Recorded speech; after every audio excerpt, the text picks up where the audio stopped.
In episode 13 of the History of Fan Anime Redrafted, host William Chow presents a unique exploration of tangible artifacts from anime history.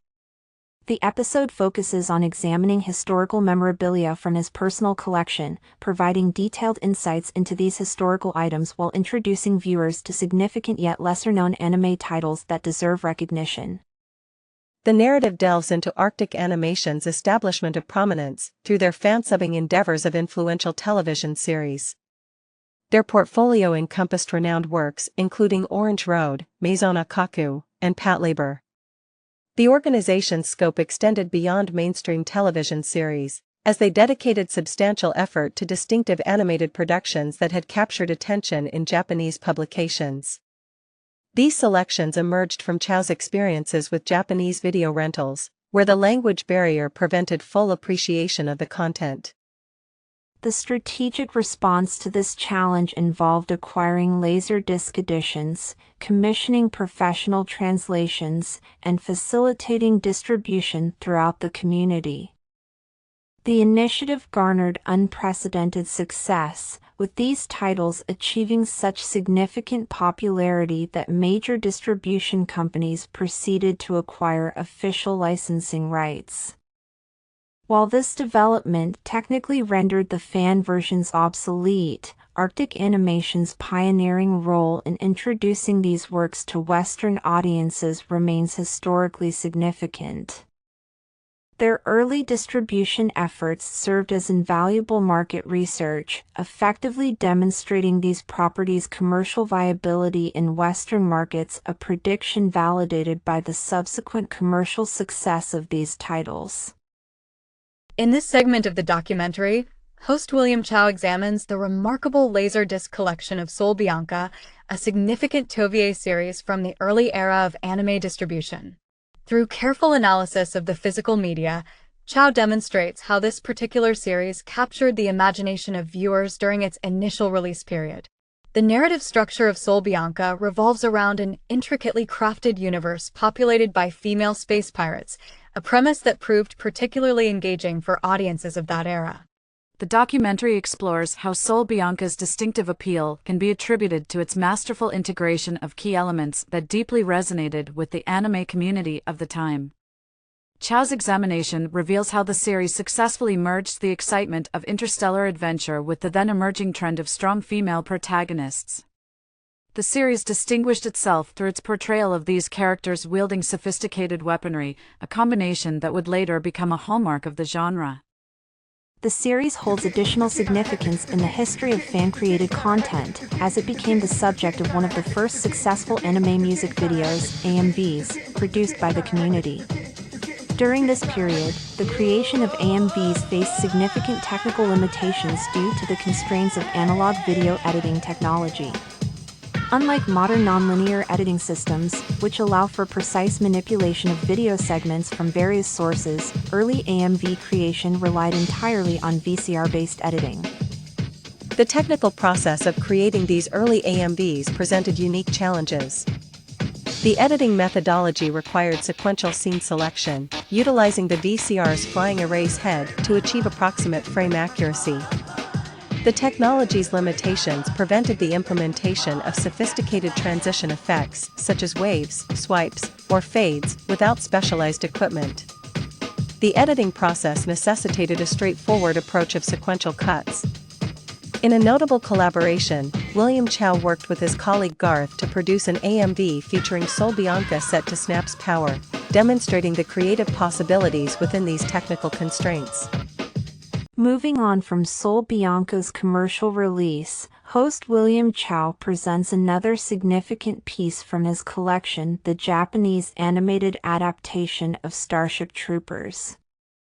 He provides historical context about early anime clubs, noting that many initially operated as subsidiaries of science fiction or comic book clubs before gaining enough membership to establish independent organizations. The selection of Starship Troopers proves particularly significant, as it represents an early Japanese animation of Robert A. Heinlein's renowned novel, which would later spawn both a live-action film and a CGI television series. As Chow examines the three-part OVA series in his collection, he recounts discovering it at a video rental store, describing his excitement at finding a Japanese animated interpretation of this science fiction classic. The host's enthusiasm is evident as he displays each volume of the series, highlighting its historical significance in anime adaptation history. In his analysis, Chow addresses the adaptation's fidelity to its source material. While acknowledging that some viewers might debate its accuracy to Heinlein's original work, he asserts that it maintains strong faithfulness to the source material. He compares it favorably to the later CGI series Roughnecks, suggesting that the anime version achieved a more authentic interpretation of the novel's themes and narrative. The host also notes the distinctive visual approach taken by the animators, who balance traditional Japanese animation techniques with more westernized character designs, resulting in a unique artistic hybrid that distinguished this OVA series. Host William Chow explains that the Starship Troopers series was subtitled later in Arctic Animation's chronology due to translation challenges. The science fiction and nostalgic nature of the series created difficulties in finding willing translators, as their regular translator Daisuke showed limited interest in this particular genre. Despite these obstacles, the team eventually secured translation services and made the series available to Arctic Animation's dedicated fanbase. In discussing the series' relevance to modern audiences, Chow draws an interesting parallel between Starship Troopers' early mechanical suit designs and their influence on contemporary science fiction, specifically referencing the Spartan armor systems in the Halo franchise. He emphasizes the historical significance of this three-part OVA series as a pioneering work in the mecha genre and recommends it as essential viewing for enthusiasts of classic anime. Addressing the documentary's structure, Chow explains that the presentation of Arctic Animation's releases doesn't follow a strict chronological order. He notes that while the company was known for major television series releases such as Orange Road, Maison Ikkoku, and Patlabor, they also produced numerous OVA translations.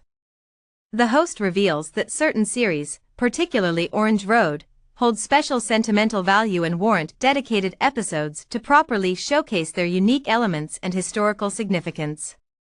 Chow encourages viewers to subscribe for notifications about these upcoming specialized episodes.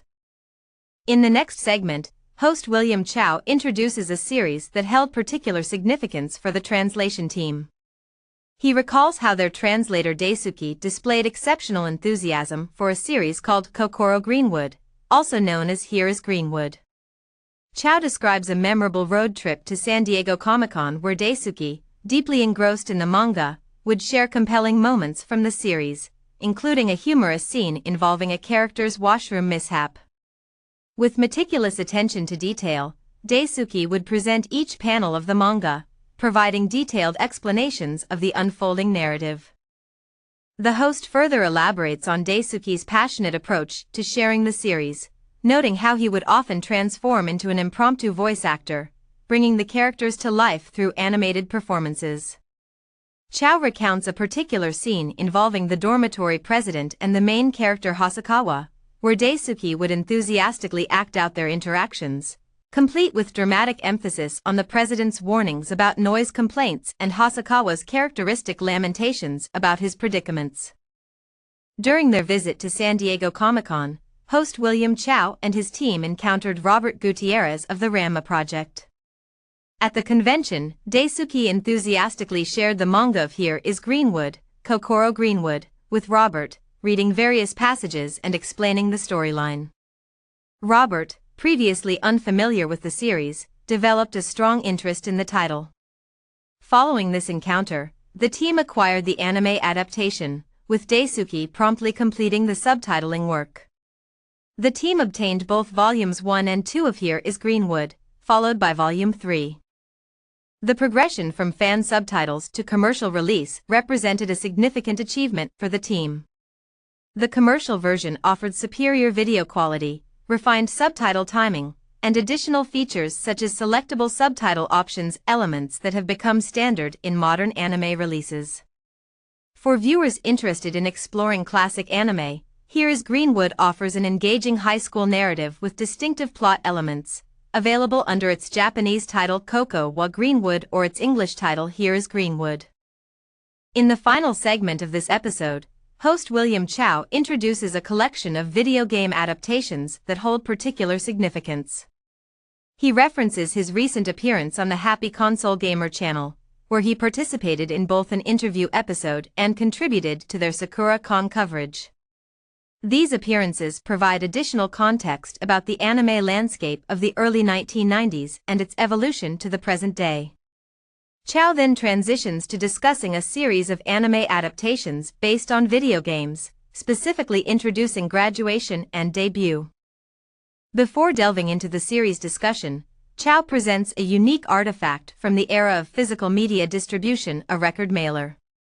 This specialized packaging container, now obsolete and no longer available at office supply retailers, was designed specifically for shipping vinyl records. The host explains how these mailers proved particularly well-suited for shipping laserdiscs, demonstrating the creative solutions employed during the early days of anime distribution. The record mailer in question, Chow reveals, contained the DVD collection of Graduation and Debut. He proceeds to explain that Graduation and Debut were originally high school simulation games developed for the PC Engine platform, later ported to the PCFX. The host expresses particular fondness for these titles, emphasizing their significance in the gaming landscape of the era. Examining the first Laserdisc volume of Graduation, Chow elaborates on the game's premise, where players assume the role of a teacher responsible for 5 students. He displays the physical media while explaining the basic setup of the narrative, highlighting how the game positioned players as educators guiding their virtual students. The gameplay mechanics of Graduation require players to monitor and respond to the daily emotional states and challenges of their virtual students. As the teacher, host William Chow explains, players must maintain student morale through encouragement and support, addressing various personal issues that arise throughout the academic year. The game emphasizes the importance of emotional intelligence in education, requiring teachers to recognize and respond appropriately to students' changing moods and circumstances. The educational simulation incorporates multiple performance metrics that players must balance. Academic achievement remains a primary focus, with players working to maintain satisfactory grades while simultaneously managing students' emotional well-being and energy levels. Chow describes how players must prevent students from becoming overwhelmed or disengaged, implementing various interventions when signs of academic or emotional struggle emerge. To achieve success in the game, players employ various pedagogical strategies. These include providing individual tutoring sessions, offering appropriate gifts, and implementing other supportive measures to guide students toward graduation. Chow notes that the graduation sequence carries particular emotional weight, as it represents the bittersweet moment when students inevitably part ways to pursue their individual life paths. In discussing the game's multiple endings, host William Chow reveals his preference for achieving the universal marriage conclusion in the PC Engine version, where all 5 female students successfully find marital happiness. This particular ending represents one of several possible outcomes players can pursue through their choices throughout the game. Host William Chow acknowledges some limitations in fully comprehending certain dialogue and on-screen text regarding the marriage scenarios in the game. He explains that one possible ending involves a student marrying the teacher character, drawing a parallel to similar relationship dynamics found in series like Maison Ikkoku, where relationships between teachers and students are explored as narrative elements. While acknowledging the potentially controversial nature of such storylines, Chow maintains a professional perspective, reminding viewers that these are fictional scenarios confined to the game's universe. The host then transitions to discussing the technical aspects of Graduation's animation, noting that the series comprises 2 OVA sets. The game's success led to the development of a sequel, which expanded upon the original concept. In his analysis, Chow describes how the sequel introduced additional complexity through new gameplay mechanics, including a more intricate daytiming system. These enhanced features, while adding depth to the simulation, presented greater challenges in managing the student characters effectively. The increased complexity of the scheduling and monitoring systems made the game more demanding for players to navigate. The host draws an interesting parallel between graduation and his subsequent experience with beach volleyball simulation games. He notes that both genres share a common focus on character management rather than their ostensible subjects. In these games, success depends more on understanding and responding to characters' emotional states than on traditional gameplay mechanics, establishing an early precedent for relationship-focused gaming. The gameplay mechanics in graduation allow players to guide characters toward desired outcomes through careful management of their interactions and relationships. One notable ending path involves the potential for student-teacher romance, which was considered a successful conclusion within the game's narrative framework.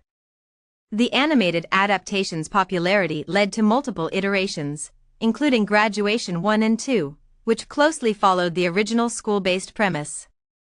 The franchise later expanded with Graduation Victory, taking an unexpected turn into the mecha genre. Host William Chow explains that Graduation Victory represented a significant departure from the series' roots, transplanting the 5 main characters from their school setting into a science fiction narrative where they pilot giant robots to defend Japan. The series was released across 2 volumes, marking a bold reimagining of the established franchise. During this segment, Chow introduces another significant title from the PC Engine FX platform, Debut. This innovative game maintained similar artistic sensibilities to Graduation while exploring new narrative territory. In Debut, players assumed the role of a manager guiding 4 aspiring performers through their entertainment industry careers. The host demonstrates that Debut's gameplay mechanics parallel those of Graduation, requiring players to carefully manage schedules and emotional states of their charges. The second volume of Debut continued this management-focused gameplay while maintaining consistent animation quality and featuring many returning voice actors, contributing to its success within the genre. While he found some of the nuances in Debut challenging to fully grasp, it still became one of his favorites alongside Graduation. These anime adaptations we subtitled were particularly special to discover. The ending of Graduation resonates strongly as it captures the essence of finishing high school. The series beautifully portrays a universal truth about graduation. It marks a pivotal moment when life inevitably changes. Friends who have shared years together begin to follow different paths, each pursuing their own unique journey. This bittersweet reality is captured perfectly in the series. The show serves as a poignant reminder of this transformative period in life. If I had access to a time machine, I'd love to revisit those days, though perhaps with a few adjustments, being less of a self-proclaimed nerd this time around.